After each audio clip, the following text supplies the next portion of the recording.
Hello, good morning, children. Today I am going to explain civics, fifth chapter, judiciary. Okay, in the previous video, I have completed the fourth chapter, understanding laws. Now we are going to discuss about this chapter 5, judiciary. Okay, now let's see this. A glance at the newspaper provides you a glimpse the range of work done by the courts in this country. But can you think of why we need these courts? You have read in Unit 2, in India, we have the rule of law. What this means is that laws apply equally to all persons and that a certain set of fixed procedures need to be followed when a law is violated. Okay, if you see the newspaper means, you will see so many headlines that regarding these laws, courts, decisions and all those.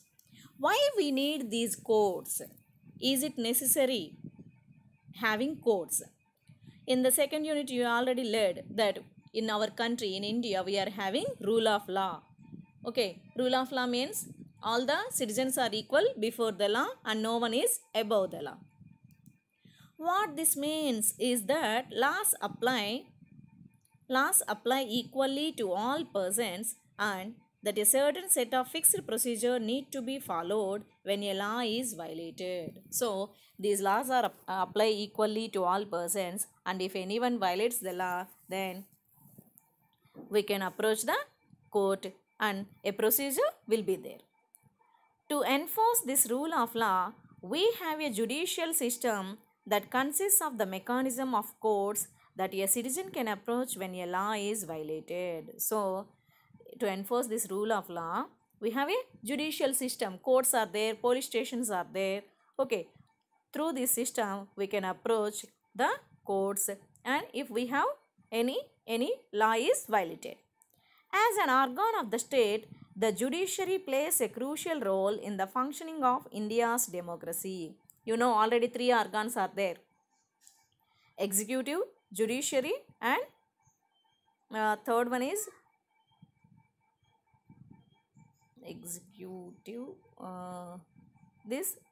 legislature, executive and judiciary. These are the three organs of the country. So here these are the three organs of the state. The judiciary plays a crucial role in the functioning of India's democracy. So here judiciary also plays a crucial role in functioning of India's democracy.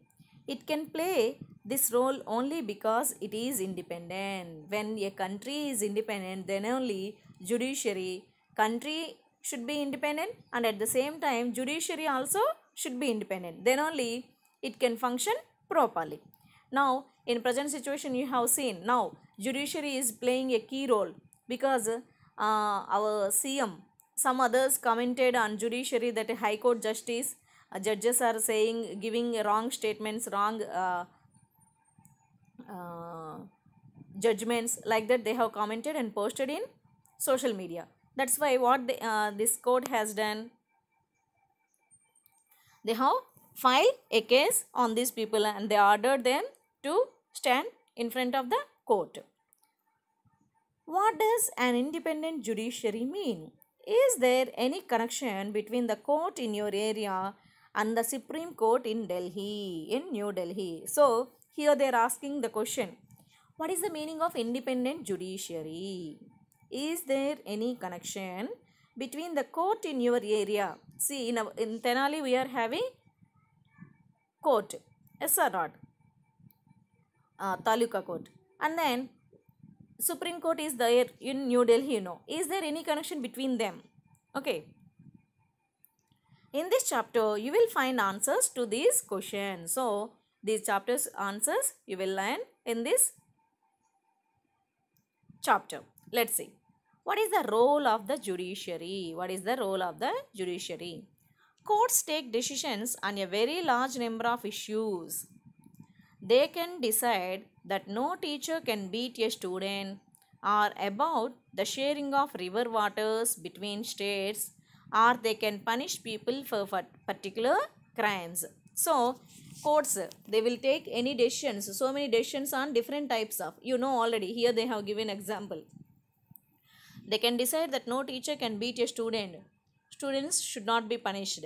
And at the same time, river water distribution among states, all these things, the courts will decide. They will take the decisions. Broadly speaking, the work that the judiciary does can be divided into the following. So, the work of the judiciary is divided into the following things. What is the first one?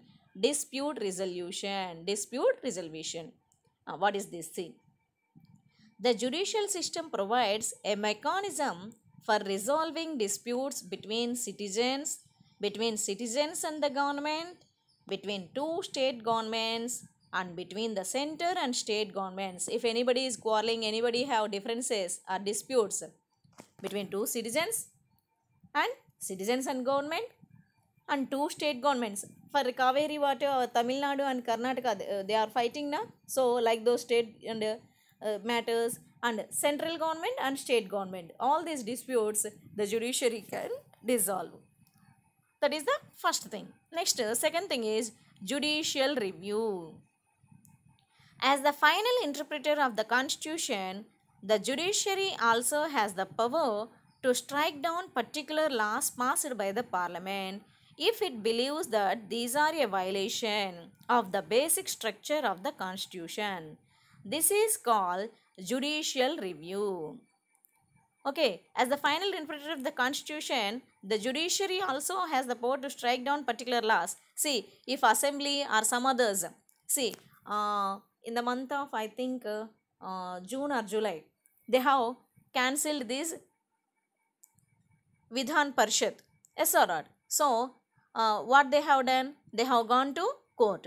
So, if the government has not done anything properly or taken misrules or the laws or the decisions, wrong decisions, means they can approach the court. So, the judiciary is the final interpreter here. And it will review those matters. That means it will look after those matters. That is called judicial review. Next, third one is upholding the law and enforcing fundamental rights. Upholding the law and enforcing fundamental rights. You know already fundamental rights in the Indian Constitution, first chapter you have read, and for the second unit test also you have done this activity. Now children, fundamental rights. Let's see. Every citizen of India can approach the Supreme Court or the High Court if they believe that their fundamental rights have been violated. So, you know this already. If any rights are violated, then citizen can approach the Supreme Court or High Court. For example, in the class 7th book, you read about Hakim Sheikh. You know, can you remember his situation? He has fallen down from the running train and he roamed for treatment. He roamed 8 government hospitals. There they refused the treatment, and finally in one private hospital he has taken the treatment. So he filed a case on the government. That is the situation of Hakim Sheikh. An agricultural laborer who fell from running train and injured himself, and whose condition got worse because several hospitals refused to admit him. On hearing the case, the Supreme Court ruled that Article 21, which provides every citizen the fundamental right to life, also includes the right to health. So, under Article 21 ప్రకారం ఏంటి, fundamental right to life అని చెప్పినానంటే దాంట్లో right to health కూడా వస్తుంది. కాబట్టి ఇక్కడ హెల్త్ని, treatment అనే దాన్ని నెగ్లెక్ట్ చేశారు. కాబట్టి అప్పుడు గవర్నమెంట్ ఏం చేసింది, హైకోర్టు ఏం చేసిందంటే సుప్రీంకోర్టు ఆ స్టేట్ గవర్నమెంట్కి అమౌంట్ కాంపెన్సేషన్ పే చేయమని చెప్పి ఆర్డర్ ఇచ్చింది అనమాట. Let's see. It therefore directed the West Bengal government to pay him compensation for the loss suffered, as well as to come up with a blueprint for primary health care with particular reference to treatment of patients during an emergency. So, Supreme Court ordered the West Bengal government to pay Hakim Sheikh some compensation. Whatever he spent on his treatment, on his health, the West Bengal government has to pay. And at the same time, the Supreme Court asked, what are the what is the blueprint in emergency situation happen means what is the blueprint for primary health care the government is following, that also it asked to submit. Okay, next see.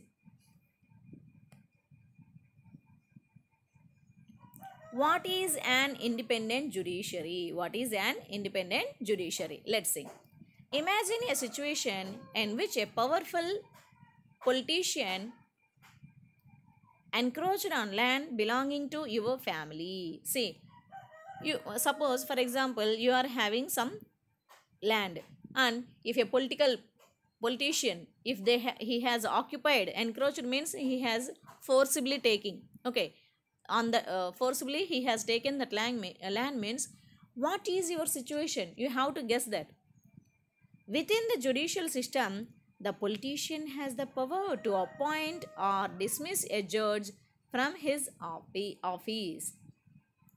When you take this case to the court, the judge is clearly partial to the politician. Okay, here the example is given. Okay, if any political person is occupied your place and you have gone to court, as he is a politician, he can influence the judge also. So what the judge will do in favor of that politician, he will give the judgment. Then that is injustice to you, yes or not? But our judiciary is not like that. No one can influence our judiciary system. Okay, the control that the politician holds over the judge does not allow for the judge to take an independent decision. This lack of independence would force the judge to make all judgments in favor of the politicians. Okay, ఒకవేళ ఈ పొలిటీషియన్స్కి ఇలాంటి పవరే కనుక ఉందనుకోండి, వాళ్ళు ఏం చేస్తారు, అన్ని సిచ్యువేషన్స్లో కూడా వాళ్ళకి తగినట్లుగా ఆ జడ్జిల్ని ఇన్ఫ్లుయెన్స్ చేసి వాళ్ళకి తగినట్లుగా జడ్జిమెంట్స్ తీసుకుంటారు. Although we often hear of rich and powerful people in India trying to influence the judicial process. The Indian Constitution protects against this kind of situation by providing for the independence of the judiciary. So మీరు ఇంకా చూసుంటారు, చాలా rich people కానీ wealthy people కానీ వాళ్ళు different కేసెస్లో వాళ్ళు ఉంటారు. వాళ్ళేంటి ఎంతో కొంత బ్రైబ్ ఇచ్చేసి జ్యుడిషియరీని ఇన్ఫ్లుయెన్స్ చేసి వాళ్ళకి అనుగుణంగా వాళ్ళకి ఫేవరబుల్గా వాళ్ళు జడ్జిమెంట్ వెర్డిక్ట్ తీసుకుందామని చెప్పని అనుకుంటారు. కానీ అది సాధ్యం కాదు. ఇదేంటి జ్యుడిషియరీ మీద మన ఇండియాలో ఇవి జస్ట్ మీకు అంటే ఇండిపెండెంట్ జ్యుడిషియరీ ఏంటి అనే మీనింగ్ తీసుకురావడానికి ఇదంతా చెప్తున్నారు అనమాట. The aspect of this independence is the separation of powers.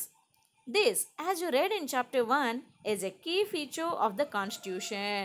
So, మనకు కాన్స్టిట్యూషన్ కీ ఫీచర్స్లో ఇది ఉంది, సపరేషన్ ఆఫ్ పవర్స్ అని అంటే ఏంటి, అందుకే మనకు రూల్ ఆఫ్ లా అంటారు. ఏంటి, ప్రెసిడెంట్ అయినా కామన్ మ్యాన్ అయినా తప్పు చేస్తే జస్ట్ జ్యుడిషియరీ ముందు ఒక్కటే, all are equal before the law అంటే అదే అనమాట. వాళ్ళు ఎంత పొలిటీషియన్స్ అయినా కావచ్చు, సీఎంలు అవ్వచ్చు, పిఎంలు అవ్వచ్చు, కానీ మన ఇండిపెండెంట్ జ్యుడిషియరీలో మాత్రం ఈ సపరేషన్ ఆఫ్ లా ప్రకారం, సపరేషన్ ఆఫ్ పవర్ ప్రకారం ఏంటంటే మనకున్న కాన్స్టిట్యూషన్లో ఫస్ట్ పాయింటే ఇదనమాట, సపరేషన్ ఆఫ్ పవర్స్. మీరు ఎంత ఎగ్జిక్యూటివ్ వైజ్ అయినప్పటికీ, ఎంత ఇదైనప్పటికీ కూడా ఏంటంటే అందరూ జ్యుడిషియరీ ముందు equal, all are equal before the law. What this means here is that other branches of the state like the legislature and the executive cannot interfere in the work of the judiciary. The courts are not under the government and do not act on their behalf. ఇక్కడ ఇంకా ఏంటంటే వీళ్ళు చెప్పేది, courts ఏవి కూడా government కింద work చేయవు, అవి ఇండిపెండెంట్గా ఉండి గవర్నమెంట్ యొక్క ఫంక్షనింగ్ని అలాగే పీపుల్ యొక్క వర్క్స్ని అబ్జర్వ్ చేస్తూ ఎవరు తప్పు చేస్తే వాళ్ళకి శిక్షిస్తూ ఉంటాయి, పనిష్మెంట్ ఇస్తూ ఉంటుంది అనమాట. అందుకనే ఈ జ్యుడిషియరీ ఎప్పుడు కూడా మనకు ఇండిపెండెంట్గా ఉంటుంది మన ఇండియాలో. For the above separation to work well, it is also crucial that all judges in the High Court as well as the Supreme Court are appointed with very little interference from these other branches of government. So ఇక్కడ మనకి ఇంకో point ఏంటంటే, ఈ high court judges కానివ్వండి, Supreme Court judges కానివ్వండి, వాళ్ళ appointment ఏంటి, ఈ గవర్నమెంట్ ఆర్గనైజేషన్స్ ఏవైతే ఉన్నాయో వాటి యొక్క ఇన్ఫ్లుయెన్స్, వాటి ఇంటర్ఫీరెన్స్ తక్కువగా ఉండేటట్లు మాత్రమే అపాయింట్ చేయాలి. ఎవరిని పడితే వాళ్ళని తీసుకొచ్చి ఈ హైకోర్టు జడ్జెస్గా, సుప్రీంకోర్టు జడ్జెస్గా అపాయింట్ చేయడానికి వీల్లేదన్నమాట. Next, once appointed to this office it is also very difficult to remove a judge. Once he is appointed as the judge means it is very difficult to remove him. Next,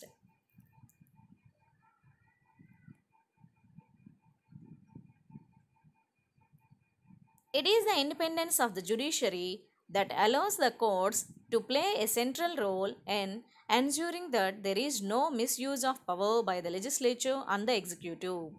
It also plays a crucial role in protecting the fundamental rights of citizens because anyone can approach the courts if they believe that their rights have been violated. Independence of the judiciary allows the courts to play a central role in ensuring that there is no misuse. That's why no government official, government officer or legislature persons, that means MLAs, MPs, whoever it may be, politicians or government officers or whoever it may be in power, they can't misuse their power. It also plays a crucial role in protecting the fundamental rights of citizens. So here judiciary's main role is to protect the rights of the citizens because anyone can approach the courts if they believe that their rights have been violated. He is a common person, maybe he is a poor person, he is an illiterate, then also whoever it may be, a citizen of India, at any cost he can go and approach for the justice if his rights are violated. Next, this heading is not visible. Let me see. What is the structure of elements, structure of courts in India? What is the structure of courts in India? Let's see. There are 3 different levels of courts in our country. There are several courts at the lower level while there is only one at the apex level. See here triangle, children. Okay, these are the 3 levels. ఈ triangle లో 3 levels అన్నమాట. ఇది down ఉన్నది local level. Okay, and upper one above this triangle, that one is apex level. The courts that most people interact with are what are called subordinate or district courts. So ఈ third down ఏదైతే ఉందో అది subordinate or district courts అన్నమాట. They are usually at the district or tehsil level or in towns and they hear many kinds of cases. అంటే ఈ local లెవెల్లో ఉండే courts అన్నిటినీ కూడా డిస్ట్రిక్ట్ ఆర్ తెహసీల్ లెవెల్ కోర్ట్స్ అని చెప్పిన అంటారు అనమాట. కామన్గా ప్రతి ఒక్కళ్ళు కూడా ఫస్ట్ అప్రోచ్ అయ్యేది ఈ డిస్ట్రిక్ట్ కోర్ట్స్ అనమాట. Next, each state is divided into districts that are presided over by a district judge. మనకి ఇక్కడ తెనాల్లో ఒక కోర్టు ఉంది కదా, అది తెహసీల్ కోర్టు అనమాట, తాలూకా కోర్టు. తెనాల నుంచి ఎక్కడికి వెళ్తాయి, డిస్ట్రిక్ట్ కోర్టు గుంటూరుకి వెళ్తాయి అనమాట. అక్కడ కూడా జస్టిస్ దొరకలేదు అని చెప్పినంటే హైకోర్టుకి వేసుకుంటారు అనమాట. అంటే ఫస్ట్ లో లెవెల్ నుంచి హై లెవెల్కి వెళ్తుంది అనమాట, అలా అనమాట. సో మనకి ఇక్కడ తెనాలి కోర్టు కానివ్వండి, డిస్ట్రిక్ట్ కోర్టు గుంటూరులో కోర్టు కానివ్వండి, అవి రెండు కూడా లోకల్ లెవెల్ కోర్ట్స్కి వస్తాయి. అది థర్డ్ అనమాట. Next, each state has a high court which is the highest court of the state. తర్వాత సెకండ్ది state court, that means high court అనమాట. ఈ లోకల్ లెవెల్ కోర్ట్స్లో అంటే ఏంటి, ఈ డిస్ట్రిక్ట్ కోర్టులో కానివ్వండి, అలాగే తాలూకా కోర్ట్స్లోను డిస్ట్రిక్ట్ కోర్ట్స్లోను జస్టిస్ రాకపోతే వాళ్ళు అప్పుడు స్టేట్ కోర్టులో వేస్తారు, అంటే హైకోర్టులో వేస్తారు. స్టేట్ పరంగా చూస్తే హైకోర్టు టాప్ పొజిషన్ అనమాట. Okay, next, at the top is the supreme court that is located in new Delhi and is presided over by the chief justice of India. So ఈ పైన ఉన్న టాప్ లెవెల్లో ఉన్నది supreme court and is presided by chief justice of India. మీకు తెలుసు కదా, S A Bobde, CJ. The decisions made by the Supreme Court are binding on all other courts in India. So ఇప్పుడు ఇన్ని కోర్ట్స్ అన్నీ అప్రోచ్ అయ్యి మనం డైరెక్ట్గా మన స్టేట్ కోర్ట్ అంటే హైకోర్టులో కూడా మనకి జస్టిస్ జరగలేదు అనుకుంటే అప్పుడు సుప్రీంకోర్టుకి వెళ్తాయి అన్నమాట కేసులు. ఆ సుప్రీంకోర్టులో ఒకసారి జడ్జిమెంట్ వచ్చిన తర్వాత అది మనకు నచ్చినా నచ్చకపోయినా దాన్ని కంపల్సరీగా ఫైనల్గా యాక్సెప్ట్ చేయాల్సిందనమాట. ఇంకా మీరు ఎక్కడికి వెళ్ళడానికి అవకాశం ఉండదన్నమాట. సో దట్ ఈజ్, సో ఇక్కడ దీని ప్రకారం ఫస్ట్ లెవెల్ ఏంటి, లోకల్ లెవెల్ అంటే డిస్ట్రిక్ట్ కోర్ట్స్, నెక్స్ట్ హైకోర్టు, తర్వాత థర్డ్ లెవెల్ సుప్రీం కోర్ట్ అనమాట. These are the 3 levels of courts in our judiciary system. Next చూడండి, high court of Madras picture they have given and this is high court of Patna, high court of Karnataka, అంటే 3 స్టేట్స్లో కూడా ఉన్న high courts pictures మనకి ఇచ్చారన్నమాట. Next, are these different levels of courts connected to each other? అంటే ఇప్పుడు madam district courts చెప్పారు, స్టేట్ హైకోర్టు చెప్పారు, సుప్రీం కోర్ట్ చెప్పారు, ఇవన్నీ కూడా ఒకదానికొకటి కనెక్ట్ అయి ఉంటాయా అంటే yes they are. In India మరి ఒకదానికొకటి లింక్ ఉండబట్టే కదా ఈ కోర్టు నుంచి పై కోర్టుకి, పై కోర్టు నుంచి ఇంకా పై కోర్టుకి మనం జస్టిస్ కోసం వెళ్తుంది, అదనమాట. In India we have an integrated judicial system, meaning that the decisions made by higher courts are binding on the lower courts. So పై కోర్ట్ నుంచి ఏవైతే డెసిషన్స్ వచ్చినాయో, హైకోర్టు కానివ్వండి సుప్రీంకోర్టు ఏవైతే డెసిషన్స్ ఇచ్చినాయో వాటిని కంపల్సరీ కూడా ఫాలో అవ్వాలి, binding to on the lower courts అని అన్నమాట. Another way to understand this integration is through the appellate system that exist in India. This means appellate system అంటే ఏంటో చూడండి, ఇక్కడ డెఫినిషన్ ఇచ్చారు. That a person can appeal to a higher court if they believe that the judgment passed by the lower court is not just. This already I have said, children. If you are not satisfied with the lower court judgment, you can go and approach the higher court in our state. That is appellate system. Let us understand what we mean by the appellate system by tracking a case. State versus Lakshman Kumar and others. Delhi administration. Here state, this situation happened, this case happened in Delhi. So state versus Lakshman Kumar and others from the lower courts to the Supreme Court. అంటే ఇక్కడ లక్ష్మణ్ కుమార్ అనే ఆయన యొక్క case ఇస్తున్నారు, అది lower courts నుంచి supreme court దాకా ఎలా వెళ్ళింది, ఈ కేసు యొక్క జర్నీ చూస్తే మనకు ఒక ఐడియా వస్తుంది. Judiciary will get an idea. In February 1980, Lakshman Kumar married 20-year-old Sudha Goel and they lived in a flat in Delhi with Lakshman's brothers and their families. So here this is the case which happened in February 1980. One person named Lakshman Kumar, he got married a 20-year-old. What is the bride name? Sudha Goel. And they lived in New Delhi in a flat and Lakshman is their family a big family, okay, combined family. On 2nd December 1980, that means nearly after 10 months, Sudha died in hospital due to burns. So after the marriage 10 months, Sudha died with burns. That means wounds are there on her body. Her family filed a case in court.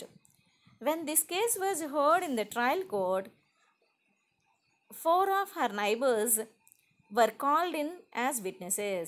So ఇక్కడ burns అంటే ఒళ్ళు కాలిన గాయాలతో ఆమె సుధా చనిపోయిందనమాట. So first trial court అంటే local level కోర్టుకి వెళ్తారు కదా, అక్కడ వాళ్ళ 4 నైబర్స్ని కూడా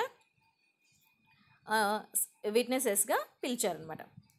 they stated that on the night of December 1st, they had heard Sudha scream and had forced their way into Lakshman's flat. Okay, what they have said? They said that they have heard her voice and screams, Sudha's screams. That means she shouted loudly.